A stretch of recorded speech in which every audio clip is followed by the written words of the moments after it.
할렐루야. 우리 하나님께서 우리와 함께 하시고 우리를 사랑하시며 우리를 통해서 하나님의 일들을 이루어갈 수 있도록 역사하실 줄로 믿습니다. 6월은 호국 보훈의 달이고 이제 며칠 지나지 않으면 75주년 6.25 기념일을 우리가 맞이하게 됩니다. 특별히 한 달은 나라 민족을 위해서 많이 기도해 주시고 우리가 해야 할 일이 무엇인가를 늘 하나님 은혜 안에서 깨달아서 하나님을 기쁘시게 하고 나라 민족을 바로 세울 수 있는 복된 사명을 잘 감당할 수 있기를 바랍니다.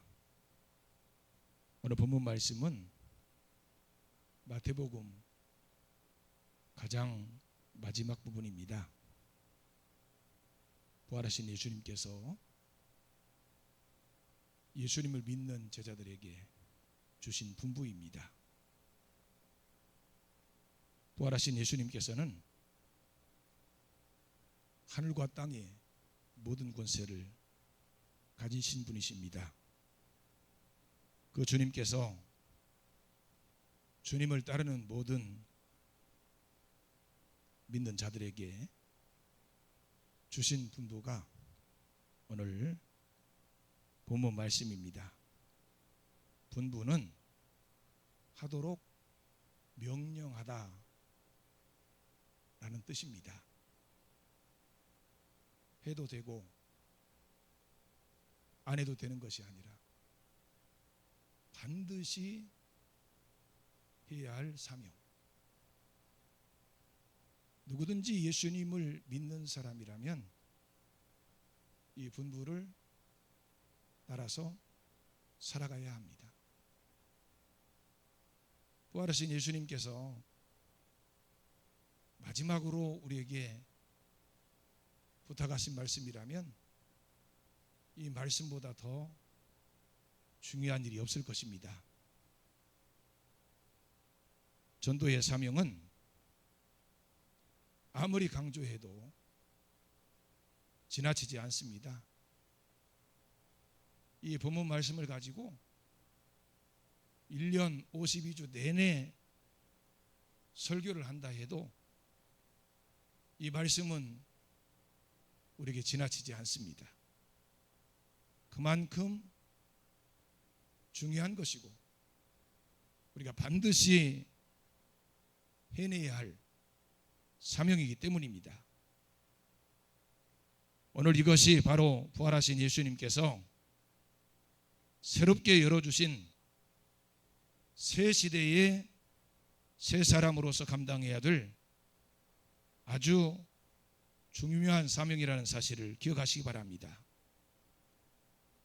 주님께서 재림에 오시는 날까지 우리가 감당해야 될 가장 중요한 일이기 때문에 우리는 항상 이 말씀을 마음에 두고 이 말씀대로 살려고 몸부림쳐야 할 줄로 믿습니다. 우리는 7월 첫 주일까지 상반기 집중 전도 기간으로 정하고 맥주절과 함께 전도 주일로 지키려고 합니다. 이제 2주간밖에 남지 않았습니다. 시간이 많지 않습니다. 최선을 다해서 전도에 온 힘을 기울여야 할 줄로 믿습니다. 18절에서 20절 말씀입니다. 함께 다시 봉독하겠습니다. 예수께서 나와 말씀하여 이르시되 하늘과 땅의 모든 권세를 내게 주셨으니 그러므로 너희는 가서 모든 민족을 제자로 삼아 아버지와 아들과 성령의 이름으로 세례를 베풀고 내가 너희에게 분부한 모든 것을 가르쳐 지키게 하라. 볼지어다 내가 세상 끝날까지 너희와 항상 함께 있으리라 하시니라. 예수님께서는 사망 권세를 깨뜨리시고 말씀하신 대로 부활하셨습니다. 그러고 나서 아무도 모르게 하늘나라로 올라가신 것이 아닙니다. 40일 동안 계시면서 부활하심을 나타내셨어요. 하지만 사람들은 예수님의 부활을 믿지 못했습니다. 오늘 본문에 보면 심지어 제자들 가운데도 예수님의 부활을 믿지 못하는 사람들이 있었다고 말씀하고 있어요. 유대 종교 지도자들은 예수님의 부활을 믿지 못하도록 뇌물을 주고 조작했습니다. 하지만 예수님의 부활은 분명한 역사적인 사실입니다. 그리고 그 증거가 차고 넘쳐요. 무엇보다 확실한 것은 부활하신 예수님께서 40일 동안 수많은 사람들에게 나타나셨다는 것입니다. 예수님께서는 사망에서 부활하심으로 하늘과 땅의 모든 권세를 가지게 되신 것입니다. 하늘과 땅의 모든 권세. 여러분, 하늘과 땅의 모든 권세가 무엇입니까? 부활하신 예수님께서 받으신 세 가지 권세는 첫째로 역사적인 권세이고, 둘째로 정치적인 권세이며, 셋째는 영적인 권세입니다. 먼저 예수님께서는 역사적 권세를 받으셨습니다. 여기서 역사적인 권세란 인간의 역사를 끌어가는 권세를 말합니다. 우리 인간의 역사는 평안할 때도 있지만 망하게 할 요소가 너무나도 많습니다. 그러나 예수님께서 마지막 순간까지 지켜주시고 승리하게 하시는 것입니다. 다음으로 예수님께서는 정치적인 권세를 받으셨습니다. 우리가 보기에는 지구상에 많은 나라가 있고 나라마다 통치하는 위정자들이 따로 있습니다. 하지만 이 모든 나라의 주권은 예수님께 있습니다. 예수님께서 지금 정치하고 있는 자들을 그 자리에서 내쫓으시며 새로운 사람으로 교체하실 수도 있는 것입니다. 아마도 예수님의 제자들도 처음에는 정치적 권세로 세상 왕을 몰아내고 예수님께서 왕으로 등극하실 것이라고 기대했던 것 같습니다. 그러나 예수님께서는 이 세상을 통치하시는 왕이 아닌 더 중요한 것을 생각하고 계셨습니다. 그런 의미에서 우리 그리스도인들은 이 세상 정치에 너무 개입하지 말고 우리 주님을 본받아서 이 세상에 하나님의 뜻을 펼치고 하나님 나라를 세워가는데 집중해야 될 줄로 믿습니다. 사실상 정치 권력에는 인간의 모든 욕망이 다 집중되어 있습니다. 그래서 정치를 하면서 거룩한 삶을 살기는 힘든 것입니다. 그런 면에서 정치에 깨끗한 사람이라면 정말 깨끗하고 존경할 만한 사람인 것입니다. 사울 같은 사람도 처음에 하나님께서 이스라엘 일대 왕으로 세우실 때까지만 해도 얼마나 겸손하고 얼마나 신실한 사람이었습니까? 하지만 끝까지 겸손하지 못하고 나중에는 교만해져서 망한 거예요. 주님께서는 우리가 이 세상에서 권력을 가지고 권력을 휘두르며 사는 것보다 세상 권력에 훈련되기를 더 원하십니다. 높은 사람 밑에서 훈련됨으로 겸손을 배우고 진실한 하나님 백성이 되기를 바라시는 거예요. 그리고 정치 권력을 탐내기보다 하나님의 말씀과 성령의 능력으로 영혼을 건지는 삶을 살길 원하십니다. 그리스도인들의 중요한 일은 세상 정치나 권력이 아니라 하나님의 말씀과 성령의 능력으로 하나님의 부흥을 일으키고 영혼을 건지기 원하시는 것입니다.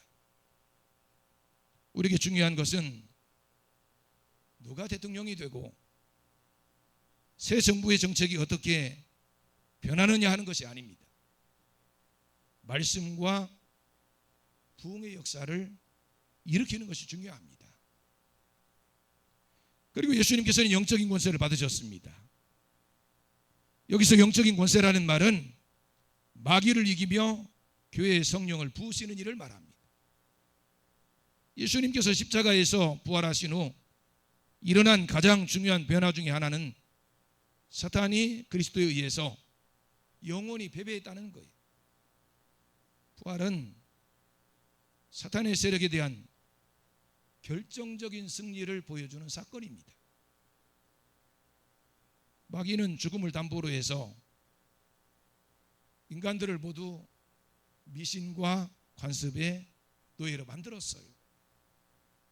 그러나 그리스도의 부활은 사탄의 그 모든 세력을 박탈했습니다. 폐잔병이 되어 몸둘 곳이 없어진 거예요. 그리고 그리스도께서는 우리 믿는 자들과 교회에 무한정 성령을 부으셔서 우리로 하여금 능력 있게 하시고 큰 용기와 담력을 가지고 하나님의 일을 하게 하신 것입니다. 그래서 우리는 예수님의 이름을 부르기만 하면 능력을 공급받게 되는 거예요. 예수님의 이름으로 구하기만 하면 우리 주님께서 우리의 기도를 들으시고 응답하시고 도와주신다는 사실을 믿으시기 바랍니다. 이제 우리가 해야 될 일은 우리 예수님께서 만왕의 왕이 되시고 만주의 주가 되신다는 사실을 선포하는 거예요. 사탄의 역사가 아무리 강하게 나타난다 할지라도 그것은 패배한 졸개들을 끌고 다니며 게릴라전을 펼치고 있는 것뿐이에요. 우리가 이 게릴라전도 조심해야 하겠지만 이미 우리는 승리한 자들이라는 사실을 잊으면 안 됩니다.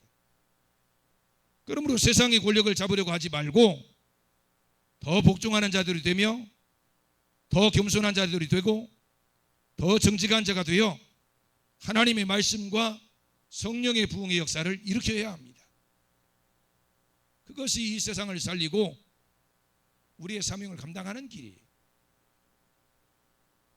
예수님의 부활은 한순간에 이루어졌기 때문에 그 장면을 본 사람은 아무도 없습니다. 하지만 예수님의 부활에 부수적인 현상들이 있었기 때문에 부활을 믿지 않을 수가 없어요. 그러면 부활하신 예수님의 몸은 어떤 몸이셨습니까? 부활하시기 전과 부활하신 후의 예수님의 모습은 전혀 달랐습니다. 부활하신 예수님은 시공간을 초월하셨어요. 사실 예수님께서 부활하시기 전의 모습으로 똑같이 부활을 하셨다면 그 무덤을 지키던 군인들이라도 부활하신 예수님을 보았을 것입니다. 하지만 전혀 다른 모습으로 부활을 하셨기 때문에 그 광경을 아무도 보지 못한 거예요.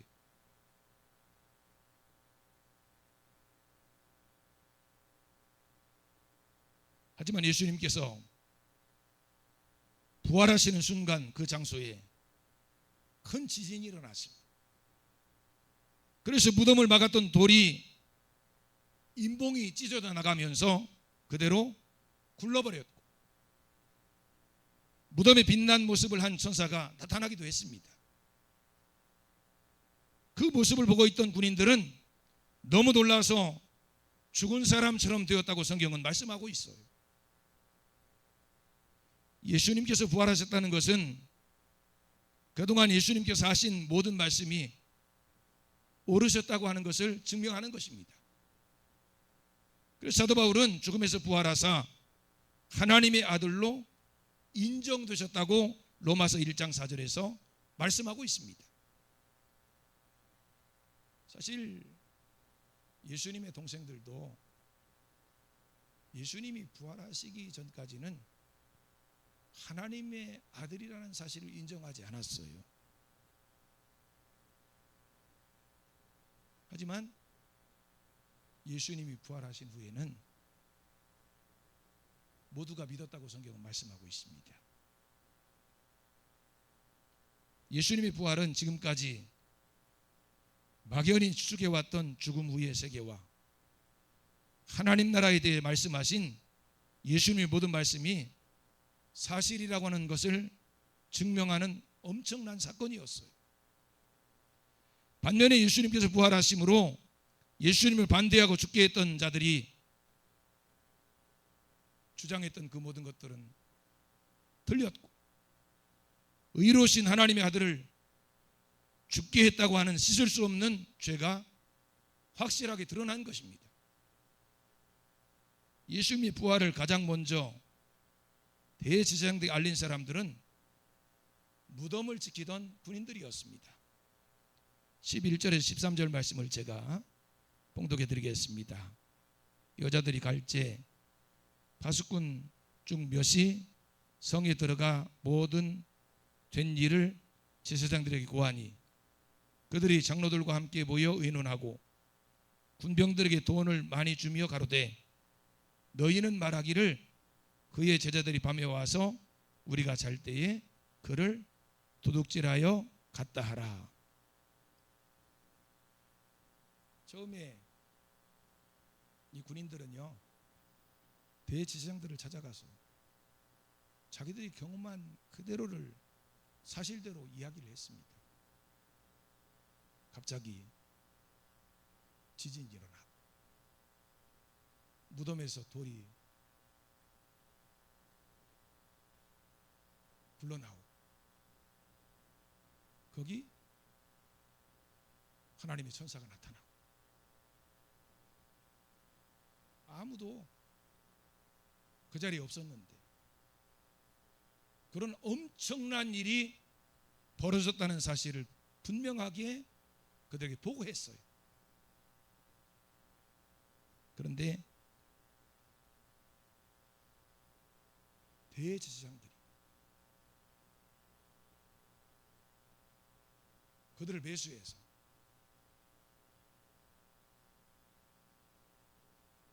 허위로 예수님의 부활을 조작한 거예요. 대제사장들과 유대 지도자들은 그동안 골치를 썩이던 예수를 죽이고 난 후에 속이 시원해질 줄 알았어요. 그래서 예수님을 십자가에 못 박아 죽이며 고통스러워하시는 예수님에게 실컷 욕을 쏟아부었던 것입니다. 하지만 시간이 갈수록 뭔가 알 수 없는 불안과 두려움이 엄습해 왔어요. 예수님이 죽으시는 그 모든 과정이 심상치가 않았고, 더군다나 예수님이 죽으시고 나면 사흘 만에 부활할 것이라고 말씀을 했기 때문에 자꾸 예수님이 돌아가시는 그 장면이 떠오르고 또 예수님이 하신 그 말씀, 다시 살아나신다고 하는 그 말씀이 자꾸 생각나는 거예요. 그래서 일부러 총독에게 허락을 받고 로마 군인들로 하여금 24시간 무덤을 지키게 한 것입니다. 그런데 그 군인들이 달려와서 하는 말이 지진이 일어났고 무덤이 열렸으며 천사들이 나타났다는 거예요. 그리고 예수님의 십자가 보이지 않았다는 것입니다. 하지만 그들은 끝까지 예수님의 부활을 믿지 않으려고 했어요. 그리고 무슨 일이 있었는지 모르지만 군인들에게 돈을 쥐어주면서 예수의 시체를 제자들이 훔쳐갔다고 말하라고 시켰습니다. 이런 상황에서 군인들도 시체를 지키지 못한 책임이 있어서 처벌받게 될 것이 뻔하기 때문에 대제사장들이 시키는 대로 했어요. 14절과 15절입니다.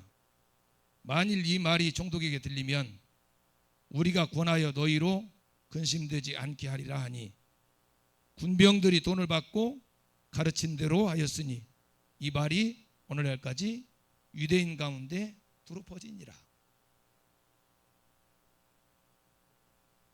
대제사장들이 군인들에게 시킨 거짓말은 예수님께서 나타나시면 금방이라도 들통날 수밖에 없어요. 하지만요, 예수님은 모든 사람들 앞에 한 번도 나타나지 않으십니다. 다만 누구에게 나타나요? 제자들에게 반복적으로 나타나시면서 그들에게 믿음을 심어주시고 또 예수님의 부활을 고대하며 예수님이 부활하셨다는 소식을 듣고 예수님을 한 번이라도 좀 보고 싶은 500의 형제들, 그들에게만 나타나셨습니다. 대제사장이 군인들에게 시킨 거짓말이 유대 사회에 그대로 먹혀 들어갔던 이유가 바로 거기 있었어요. 예수님께서 부활하셨지만 예수님께서는 모든 사람에게 나타나지 않으셨습니다. 그래서 예수님 믿지 않는 사람들이, 예수님의 부활을 부인하는 사람들이 부활을 날조하게 된 것입니다. 그리고 사람들은 그 날조된 사실을 더 믿었어요. 여러분, 사람이 사탄에게 매이면 거짓인 것을 뻔히 알면서 거기 동조하고 그것을 더 믿는 것입니다. 우리 주변의 행태들을 보십시오. 거짓이 분명합니다. 근데 그것을 참으로 생각하고 발휘해요. 그리고 분명히 거짓말을 하는데 그 사람을 따르는 사람들이 얼마나 많은지 모릅니다. 본문에 보면 믿는 자들 중에도 예수님의 부활을 믿지 못하고 의심하는 자들이 있었다고 말씀하고 있어요. 하지만 중요한 것은 예수님께서 부활하셨다는 것입니다.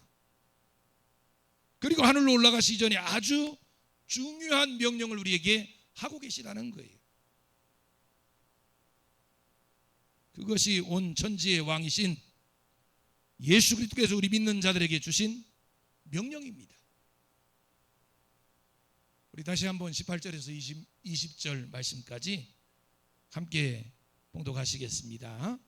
예수께서 나와 일러 가라사대 하늘과 땅의 모든 권세를 내게 주셨으니 그러므로 너희는 가서 모든 족속으로 제자를 삼아 아버지와 아들과 성령의 이름으로 세례를 주고 내가 너희에게 분부한 모든 것을 가르쳐 지키게 하라. 볼지어다 내가 세상 끝날까지 너희와 항상 함께 있으리라 하시니라. 예수님께서 제자들에게 하신 말씀, 오늘 이 말씀은 제자들에게만 한정으로 주신 말씀이 아닙니다. 예수님을 믿고 따르는 모든 사람들, 그 당시 예수님의 말씀을 듣고 있던 사람들 뿐만 아니라 그 후에 예수님을 믿는 모든 사람들에게 주시는 분부입니다. 하늘과 땅의 모든 권세를 가지신 우리 주님께서 명령하십니다. 너희는 가서 모든 족속으로 제자를 삼아. 여기 빠지는 사람 없습니다. 모든 족속이, 누구는 하고 누구는 하지 않고가 아닙니다. 모든 사람들이 다 해당됩니다. 아버지와 아들과 성령의 이름으로 세례를 주고 내가 너에게 분부한 모든 것을 가르쳐 지키게 하라. 이것이 우리 주님께서 모든 믿는 자들에게 주신 대명령이에요. 제자를 삼을 뿐만 아니라 성부, 성자, 성령의 이름으로 세례를 주고 주님의 말씀을 가르쳐 지키게 하라는 것입니다. 그러면 하늘과 땅의 모든 권세를 가지신 주님께서 세상 끝날까지 함께 하실 것을 말씀하고 계십니다. 주님의 말씀만 붙들고 나가면 홍해도 갈라지고 여리고성도 무너지고 요단강도 갈라지는 놀라운 능력이 함께 하시고 믿음으로 승리하도록 역사하신다는 사실을 기억하시기 바랍니다. 오늘 그 주님의 놀라운 능력으로 하나님의 일들을 감당할 수 있는 하나님의 사람들이 다 되시기를 주님의 이름으로 축원합니다. 기도하시겠습니다. 하나님 은혜를 감사합니다. 하나님 은혜로 구원해 주시고 귀한 사명 주심을 감사합니다. 주님 다시 오시는 그날까지 주신 사명 잘 감당해서 죽어가는 영혼을 구원하게 하시고 하나님 나라를 확장하게 해주시옵소서. 예수님 이름으로 기도드리옵나이다. 아멘.